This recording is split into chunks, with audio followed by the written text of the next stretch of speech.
শিবির বা ছাত্র দল কারোরই মধ্যে আসলে আমরা সাধারণ শিক্ষার্থী কেউই কোনো রকম ঝামেলা চাই না। আমরা চাই যে দলই আসুক তারা যেন আমাদের ক্যাম্পাসটাকে খুবই সুন্দরভাবে মেনটেন করতে পারে। সেটা চেঞ্জ তো বাংলাদেশ ইসলাম ছাত্র শিবিরের কোনো নেতাকর্মী করে, সেটা বর্তমান জনগণের জানা উচিত যে আসলে ওই ফাঁসিটা ছিল তাদের ব্যক্তিগত আক্রোশের প্রতিফলন। এই জন্য আমি মনে করি যে এই 5ই আগস্টের সাথে ওই ছবিগুলো সম্পর্কিত রাখার অন্যতম কারণ। গেটটা ব্যাটম্যান এগুলো আরো অ্যাড করলে ভালো হইতো। এগুলো অনেক সুন্দর। এগুলো একই একই জিনিস মিন করে যে আমাদের বিচারিক খুন হয়েছে, এটা মিন করে। আসলে সাধারণ শিক্ষার্থী হিসেবে রাজনীতি সম্পর্কে তেমন কোনো ধারণা নাই, তবে যখন আমরা দেখেছি যে ছাত্র শিবিরের এরকম কিছু ছবি প্রকাশ করার পরে বাম বা অন্যান্য কিছু রাজনৈতিক দল তাদেরকে বিভিন্নভাবে ক্রিটিসাইজ করার চেষ্টা করেছে, তো একটা রাজনৈতিক দৃষ্টিকোণ থেকে আমার মনে হয় পরবর্তীতে ছাত্র শিবির যেভাবে সেটার জবাব দিয়েছে বা প্রতিবাদ করেছে সেটা আসলেই মেধার পরিচয় এবং সেটা অবশ্যই খুবই বুদ্ধিমানের একটা কাজ হয়েছে বলে মনে হয়। মানে কোন রকম সহিংসতা ছাড়া তারা হচ্ছে একটা সুন্দর ওয়েতে তাদেরকে বোঝানোর চেষ্টা করেছে বা আমাদের সবাইকে যারা এই ছবিগুলো নিয়ে যাদের মনে সংশয় ছিল বা যাদের কোনো সমস্যা ছিল বা অনেকে অনেক রকম ভাবে মন্তব্য করার চেষ্টা করেছে, কিন্তু সেখান থেকে যেহেতু ছাত্র শিবির একটা ভালো মানে একটা একটা যে কোনো দিক বেছে নিয়েছে, মানে ওরা হচ্ছে ভায়োলেন্স না করে মোটামুটি যে কোনো একটা ভালো পথ বেছে নিয়েছে বা ধরেন একটা সুন্দর উত্তর তারা দিয়েছে তাদেরই রাজনৈতিক দলের একজন নেত্রীর মাধ্যমে বা আসলে প্রেসিডেন্টের মাধ্যমে। তো আমার মনে হয় সেটা আসলেই সুন্দর এবং যাতে রাজনৈতিক দলের মধ্যে আসলে বিভিন্ন রাজনৈতিক দলের মধ্যে আসলে সম্প্রতিটা খুবই দরকার।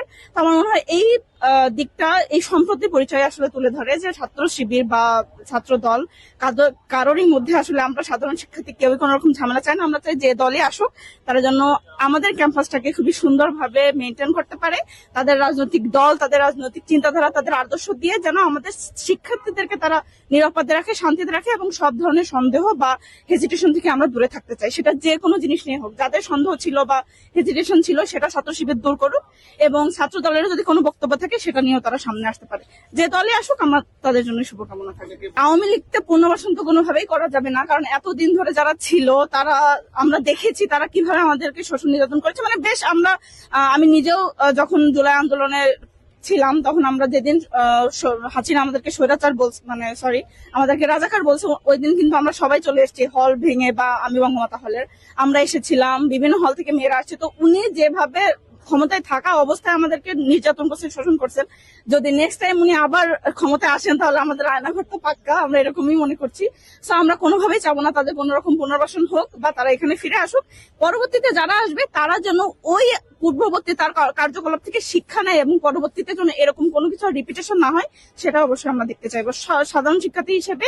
এবং কোনো ধরনের রাজনৈতিক দল আসুক বা যেটাই আসুক সেটা তারা যেন সবসময় এটা চিন্তা করে যে আমরা যেটা আগে করেছি সেটা কোনোভাবে রিপিটেশন করা যাবে না। তো আমি যদিও হচ্ছে ইন্টারিম সরকার সম্পর্কে তেমন কোনো মানে মন্তব্য করতে চাচ্ছি না, কারণ আমি অত খুব বেশি জানিও না এ ব্যাপারে। তো যেহেতু হাসিনা সরকারের যে বিচার প্রক্রিয়াটা ছিল সেটা খুবই মানে অস্পষ্ট এবং তার জন্য বেশ কিছু ধরনের মানে সংশয় আমাদের মধ্যে তৈরি হয়েছে। তো আমরা চাই ইন্টারিম সরকার যতদিন আছে বা এরপরে যে সরকার আসবে তারাও খুব বেশি যে মানে যে শিবির আসুক বা হচ্ছে বাকশাস আসুক বা হচ্ছে ছাত্রদল আসুক যারাই আসুক তারা যে দলে আসুক আমি চাই যেন সুষ্ঠু বিচারটা হোক। আসলে কে অপরাধ করছে, যে সত্যিকারের অপরাধী তার অবশ্যই শাস্তি হওয়া দরকার, সে যেই হোক না কেন যে দলেরই হোক না কেন। এখানে আমি জাস্ট একটা কথাই বলতে চাইবো যে আমরা জানি ফ্যাসিস্ট হাসিনা সরকার সবকিছুই মিথ্যা কথা বলছে, সমস্ত মানে ইতিহাস সে বিকৃত করেছে। এখন শুধু গোলাম আজম সাহেব বা অন্য যারা ছিলেন তারাই যে হত্যাকাণ্ডের সাথে জড়িত ছিল, তারা যে রাজিকার ছিল, উনি এই কথাটাই শুধু সত্য বলছে। এটা আমরা কিভাবে মেনে নিব? আমরা মনে করি যেহেতু তিনি মিথ্যা কথা বলেছেন এবং তিনি বিশেষ করে ইতিহাস বিকৃত করেছেন, সুতরাং সঠিক ইতিহাস কোনটা আমরা সেটা অবশ্যই সামনে আনতে চাই। সেটা যে কোনো ভাবে হোক সেটা সামনে আনা দরকার এবং যদি কেউ যুদ্ধাপরাধী সত্যিকারের হয়ে থাকে আমরা বাংলাদেশের নাগরিক, আমরা চাই সে যুদ্ধাপরাধীদের বিচার হোক। 2024 জুলাইয়ের যে আমরা 36 জুলাই যেটা বলি 5ই আগস্ট বাংলাদেশ নতুনভাবে স্বাধীনতা লাভ করছে। আমরা আমার দৃষ্টিতে মনে করি যে বাংলাদেশ ইসলামী ছাত্র শিবির আমাদের জন্য এবং সাধারণ জনগণের জন্য 5ই আগস্ট উপলক্ষে যে জিনিসটা বাস্তবসম্মত যে জিনিসটা তুলে ধরেছে এটা জাতির সামনে একটা প্রচার করছে তারা যে আসলে কতটুকু নেককারজনক ঘটনা ঘটেছে। আর আপনি যে প্রশ্নটা করলেন যে আসলে এখানে মধ্যে রহমান নিজামী, দেলোয়ার হোসেন সাইদি সহ যারা অন্যায়ভাবে যে ফাঁসি কার্যকর করছে। তো সেটা একটা বিতর্কিত বিষয় ছিল। তো সেই জিনিসটা, সেই ছবিগুলো লাগানো পরে কতিপয় কিছু বাম ছাত্র সেটার একটা প্রতিক্রিয়া জানাইছে, যেটা আসলে খুবই দুঃখজনক। তার কারণ এটা ফাঁসি দিয়েছে, এটা তো সত্য। সে কারা ফাঁসি দিয়েছে? সে শেখ হাসিনা ফাঁসি দিয়েছে, এবং অন্যায়ভাবে সেই ফাঁসিগুলো হয়েছে, যেগুলোর কার্যকারিতার সামনে সেই রায়গুলো মনে করি পুনরায় আবার উজ্জীবিত হওয়া উচিত। এই জন্য ছাত্র শিবির, আমি যতটুকু মনে করি, তারা একটা স্বচ্ছ এবং মানবতার সেবায় তারা নিয়োজিত থাকে সাধারণ ছাত্র ব্যানারে। তো তারা সেই জিনিসগুলো আসলে শুধু মতিউর রহমান নিজামী না, এখানে সাকা চৌধুরীও ছিল, যেটা নিয়ে তারা নির্যাতিত শিকার হয়েছে। তো সেই ছবিগুলো তারা সরাইছে, একটা মহা অনুভূতির পরিচয় দিয়েছে যে কোনো গোলযোগ ছাড়াই সেটা সরিয়ে ফেলে তাদেরকে সে উচিত শিক্ষা দিয়েছে যে আমরা কোনো কিছু ছাড়াই আমরা এটা সামনে এগোতে চাই, যাতে সাধারণ জনগণ আরো জানতে চাই, এবং সেই প্রতিক্রিয়ার কারণেই তারা ছবিগুলো সরাইছে। আমি মনে করি এটা তারা একটা বুদ্ধিমত্তা পরিচয় দিয়েছে, কোনো জ্ঞানজামি যায় নাই। কিন্তু আসলে আমরা মনে করি যে এই স্বাধীনতার একটা রক্তক্ষরণ সৃষ্টি হয়েছে সেই ছবিগুলো সরিয়ে, কারণ এটা ৭১-এর একটা বিষয় ছিল ইস্যু, আর ২৪-এর ইস্যুটা কিন্তু আলাদা। যদি তাদের ৭১-এর সাল আর ২০২৪ সাল, এর মাঝখানে বিএনপি ক্ষমতা এসেছে, আওয়ামী লীগও ক্ষমতা এসেছে, এই যাদের বিচার নিয়ে এখনো আমরা রাজনীতি করি, আসলে এটা ফুল একটা মানে আত্মসিদ্ধি নিজের ছাড়া, এটা আমার কাছে মনে হয় যে এটা ছাড়া কিছুই না। আমি তাদের জন্য দোয়া করি যে আমাদের পরবর্তী প্রজন্মের জন্য এই বাস্তব ইতিহাসগুলো তারা এইভাবেই ফুটে তুলুক, তাদের জন্য দোয়া শুভকামনা রইল।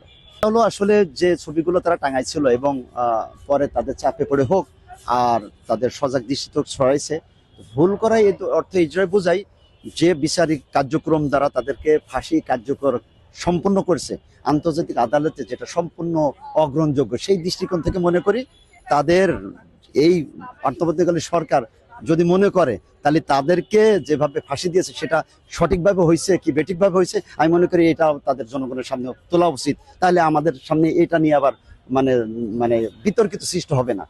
এই জন্য আমি এটা মনে করলাম যে এটা সরানো তাদের ভুল ছিল, কিন্তু তারা বুদ্ধিমত্তা পরিচয় দিয়ে তারা জ্ঞানজামকে এড়ানোর জন্য এবং জাতির সামনে তাদেরকে মানে বিচক্ষণতা পরিচয় দিচ্ছে, আমি মনে করবো সরিয়ে। ৫ই আগস্টের সঙ্গে ছবিগুলো সম্পর্কে আমি এতটুকুই মানে আমার দৃষ্টিতে মনে করি যে যেহেতু এটা বিচার বহির্ভূত হত্যাকাণ্ড, এটা কিন্তু ফাঁসি না, সুতরাং সেটাও বর্তমান জনগণের জানা উচিত যে আসলে ওই ফাঁসিটা ছিল তাদের ব্যক্তিগত আক্রোশের প্রতিফলন। এই জন্য আমি মনে করি যে এই ৫ই আগস্টের সাথে ওই ছবিগুলো সম্পর্কিত রাখার অন্যতম কারণ। আমরা যা দেখলাম, এই যে বামরা যে কাজটা করছে এটা আসলে ঠিক করে নাই। আমরা চেয়েছিলাম যে ৫ই আগস্টের যে স্বৈরাচারের পতন হয়েছে, যারা আমাদেরকে বিচারিক হত্যাকাণ্ডের মাধ্যমে যাদেরকে ফাঁসি দেওয়া হয়েছে, তাদের এখানে ছবিগুলো থাকলে শেখ হাসিনার প্রতি ঘৃণা আসতো। যে এখানে সালাউদ্দিন কাদের চৌধুরী, বিএনপির নেতা বা জামাত, এখানে জামাত আর বিএনপি বিষয় না, বিষয়টা হচ্ছে বিচারিক হত্যা। এটা আসলে ঠিক হয় নাই। যে এখানে দেখা গেছে যে কি সুরঞ্জন বালি মিথ্যা সাক্ষী, তার সাক্ষীটা যে মিথ্যা প্রমাণিত হয়েছে, এটা সবাই জানে, জাতি জানে। সেই হিসেবে আমি মনে করি ছবিগুলো থাকার দরকার ছিল শেখ হাসিনাকে ঘৃণা করার জন্য। অন্তত আমরা এই ছবিগুলো থাকলে শেখ হাসিনার যে মিথ্যা যে শাসন শোষণ, এগুলো বুঝতে পারতাম। অনেকে বলছে যে ৫ই আগস্টের সঙ্গে যুদ্ধ অপরাধী বা রাজাকারদের সম্পর্কটা আসলে কি? ৫ই আগস্টে আসলে আমাদের যে ১৬ বছরের যে শোষণ, সে বহিঃপ্রকাশ, এটা বিভিন্নভাবে হয়েছে। এটা আপনি গুম খুন, তারপরে আপনার এই বিনা নির্বাচনে নির্বাচিত হওয়া, সব কিছু মিলাই আমাদের এই ক্ষোভের বহিঃপ্রকাশ। এটা একদিক দিয়ে হয় নাই, সর্বদিক দিয়ে মিলাই এটা ক্ষোভের বহিঃপ্রকাশ হয়েছে। ৫ই আগস্টে আমরা কোনো এটা ৫ই আগস্টের পরে যে এটা হয়েছে যে আমরা বিচারিক মানে বিচারিক যে জাতীয়ভাবে আমাদের যে বিচারিক ব্যবস্থাটা স্বাধীন হয়েছে, এটা এই ব্যবস্থাটা মিন করে আর কি, যে ছবিগুলো থাকলে ভালো হতো। এগুলো আরো অ্যাড করলে ভালো হতো। এগুলো অনেক সুন্দর, এগুলো একই জিনিস মিন করে, যে আমাদের বিচারিক খুন হয়েছে, এটা মিন করে। প্রথমে অত্যন্ত ধন্যবাদ জানাই বাংলাদেশ ইসলামী ছাত্র শিবির ঢাকা বিশ্ববিদ্যালয়কে, যারা এত সুন্দর আয়োজন, এবং ৫ই আগস্টের পরেও আমরা দেখেছি অনেক সুন্দর সুন্দর প্রোগ্রাম করেছে, সেটা একমাত্র বাংলাদেশ ইসলামী ছাত্র শিবির। তো আমি মনে করি শিবির যে কাজটা করেছে যেমন যাদের ছবিটা ইয়াকে সুন্দর একটা জবাব দিয়েছে, কারণ হচ্ছে বাম যারা তারা অল্প কয়েকজন, শিবির চাইলে তাদের সাথে কিছু একটা করতে পারতো, তাদের হাতে ক্ষমতা ছিল, কিন্তু তারা এটা না করে সুন্দর সঠিকভাবে একটা ব্যাখ্যা দিয়েছে, যেখানে হচ্ছে খালেদা জিয়ার একটা ব্যাখ্যা আছে, যেমন যারা বুয়া আপনার সাক্ষী তাদের আছে, এবং তারেক রহমানের একটা বাণী আছে, ওইটা এখানে আছে কিনা আমার জানা নাই। কিন্তু হচ্ছে এখন যদি মনে করেন ওরা যদি বামেরা যদি বলে যে শেখ হাসিনার আদলে ওরা অপরাধী, তাহলে শেখ হাসিনার আদলে তো অনেককে কারাগারে দিয়েছে, অনেককে জেলে দিয়েছে, বিভিন্ন জায়গায় দিয়েছে, তাহলে তারাও তো অপরাধী। চেঞ্জ তো বাংলাদেশ ইসলাম ছাত্র শিবিরের কোনো নেতাকর্মী করে নাই, সেটা ব্রামের সাফে পড়ে ঢাকা বিশ্ববিদ্যালয়ে যে প্রশাসন ওনারা করেছে, যাতে মানে ওনারা প্রশ্নবিদ্ধ না হয়। কিন্তু ইসলামী ছাত্র শিবির তাদের হাতে সুযোগ ছিল ওদেরকে কিছু একটা করার, কারণ ওরা 8-10 জন যারা শাহবাগী, আমিও জানি তুমি জানি শাহবাগ হিন্দুস্তানি, কিন্তু এরা এদের দেখলে বোঝা যায় এরা গোসল গাছে কতদিন পর্যন্ত ধুই না, এদের দেখলে বোঝা যাচ্ছে।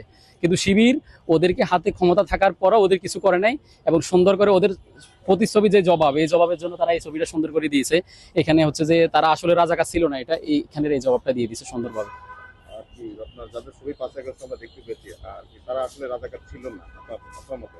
জি জি, কারণ আমার মতো যদি তারা রাজাকার হয়, তাহলে তাদের সময় আরো শেখ হাসিনার আমলে যাদেরকে মামলা দিয়ে হয়েছে এবং যাদেরকে আপনার আয়না করে নেওয়া হয়েছে, তাহলে সবাই অপরাধী, তাহলে বিএমপি সালাউদ্দিন কাদের তাইলে রাজাকার হয়ে যাবে। আমার কথা হচ্ছে এখন দেশে 5 আগস্টের পরে প্রয়োজনে সরকার ওই মামলাগুলো নিয়ে আবার ঘাটাঘাটি করুক, আসলে কি তারা রাজাকার ছিল কি ছিল না, 71 নিয়ে আবার পর্যালোচনা করুক, কোনো সমস্যা নাই, তখন বোঝা যাবে যে আসলে উনি কি রাজাকার ছিল কি ছিল না।